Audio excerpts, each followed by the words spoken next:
Hello, just going to make a quick video about a bit of a nightmare I've had with this Tissot watch which I recently purchased from eBay. The pictures on the eBay listing were really dark. I've never seen anything like it. I actually went to the seller's listings and all his listings were very dark. They were kind of shots in the dark. And I actually lightened the photos up so I could see it a bit better.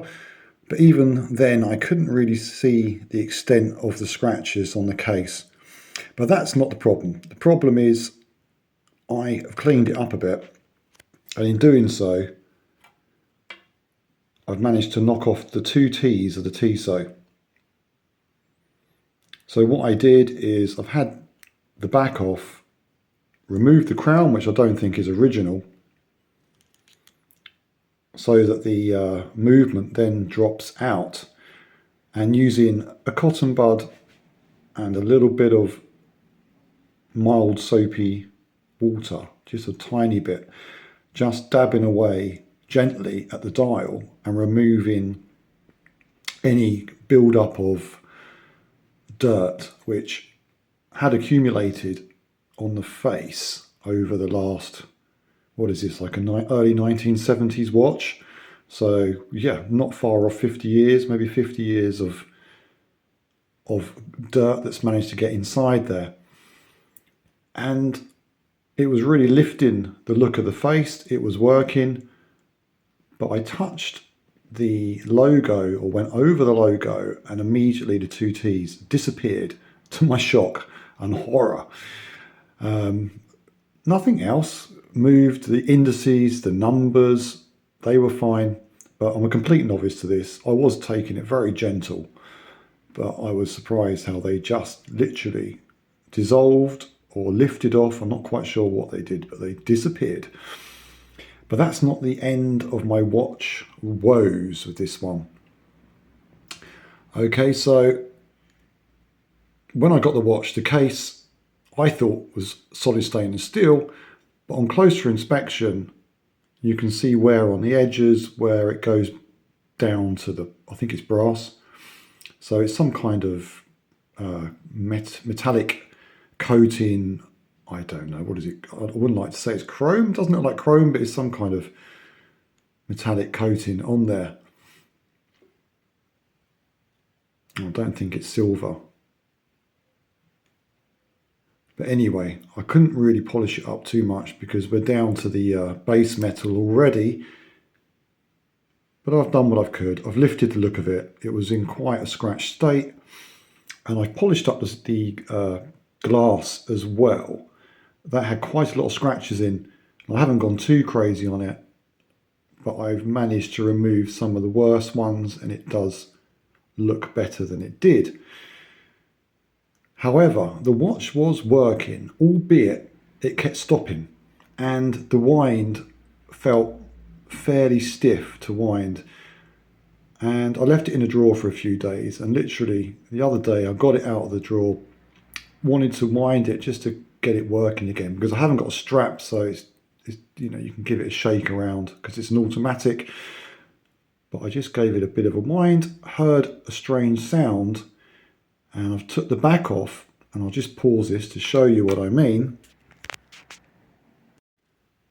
Yeah, that's called the hairspring. So I'm a total novice at this. So I'm guessing because the wind was very stiff, it's caused some issue and made the hairspring snap or unravel. I've no idea.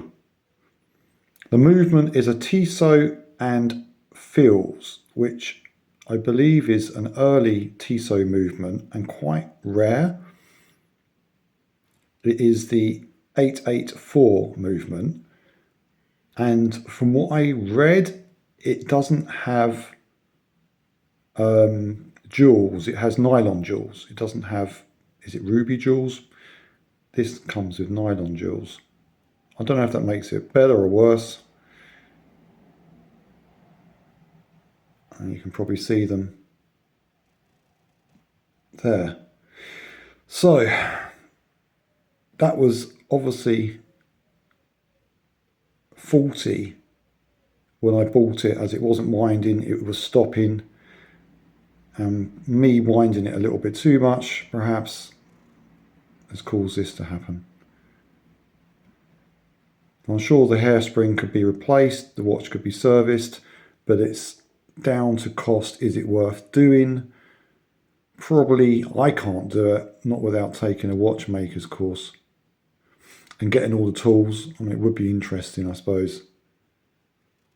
But I think I will probably end up putting it back on eBay for spares or repairs, see if someone wants to take it on. I know there's lots of people who love restoring watches, fiddling around with watches which aren't working, and you know, they do it as a hobby. They'd probably just quite enjoy the process of taking it apart, fixing it and putting it back together again. So I don't think there'd be a problem selling it. It's whether I get all my money back, that's the problem. It didn't cost me too much money. I think I might lose £10–15 at the end of the day, which is unfortunate, but that's just the way the cookie crumbles. And the reason I bought this one is because I'd had really good success with a Sea Star I bought.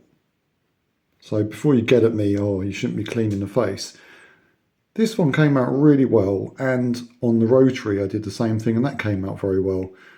So this watch, the casing was pretty scratched up, the glass was pretty scratched up, and the face had a bit of dirt on it, you know, that's managed to get through over the years.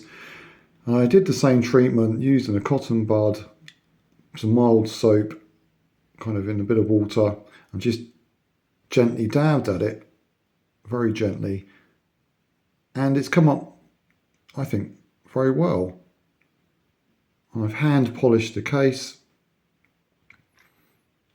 without overdoing it, cleaned the strap, which I know isn't original, and it's all come up and looks pretty smart, so I'm pleased with that. And I was just really trying to do the same thing with this one, which is an earlier model, and you can see with this one, the Tissot, by the looks of it, are either metal or plastic letters which are stuck on. They're more 3D, and the Tissot emblem itself is like a three-dimensional raised stuck on T, whereas this one, it reminds me of letter set. You know, you used to get letter set. Maybe it's painted on. I honestly don't know how they put that on. I'd have to Google it. But it's sure the two T's fell straight off or disintegrated. I was tempted to take the I, S, S and O off, so at least it was uniform and you just left with the Tissot emblem and a Swiss underneath, because that would probably look a bit better. But now the watch isn't working, I'm not going to bother. And I'd even ordered a new strap for this, a leather one, which is coming, so which is a bit of a waste of time, but it was only cheap. So I may keep the strap, or I may put it with it and sell it as a whole thing and see if someone wants to take it on, because if they can get it working again, it's still a rare Tissot, early Tissot. Before they made the Sea Star, I believe they made this model, the automatic ink block, and it's quite interesting with the red second hand and red indices going around. That's what attracted me to the watch in the first place. I quite like the style of it, and it's, you know, it's very similar to this one, which looks great. So that is my experience with this watch, and I've been told in the comments with another watch, you know, it's best not to touch the faces, which I understand. Collectors want the originality, but sometimes I just think there's dirt on there that, you know, it would be lovely to be able to just remove and just bring the watch up to a cleaner condition so it looks a bit nicer to wear. You're not removing all the patina, you've still got some scratches and things like that, but it just lifts the look of it, in my opinion. I mean, if you've got an old car, you're still going to clean it, aren't you? You're not going to leave it with all the dirt on. So that's, you know, I've had motorbikes in the past and I had an old one, and it's like, how far do you go? You want to leave original patina, but at the same time, you know, you kind of want to clean it up. You don't want it covered in grease. So you get it cleaned up to a certain state where it's got that kind of original look, but it's a bit cleaner, and that's what I was trying to achieve with this. And so it's a bit of a shame. It's not put me off, it's just a learning process. I will be far more careful with the next one. If I ever do go near a face, I will be extremely careful, and I probably wouldn't go near the face unless I really think I'll be able to do it. And I've got away with it on a couple of watches now, and it's definitely improved them. I don't think it's taken away too much of the patina on this watch. There's still, you know, you can still see it's not a brand new watch. It's got some age to it. But I know the purists are, you know, they want it completely untouched. But at the end of the day, I'm the person who's going to wear it, and I like it to look a bit cleaner and tidier. And that certainly looks a lot better than when I bought it. It was in quite a state. Whether it's devalued it or added value, I honestly don't know. But to my eyes, it looks improved. But I've not removed metal. I know sometimes when you professionally polish these watches, I mean, they are literally removing metal and the lugs get thinner. I've just done a bit of a hand polish, really, you know, with some T-cart. I can't even remember what I used. And a microfiber cloth, just getting rid of some of the surface scratches. Right, anyway, thanks for watching this video. Take care.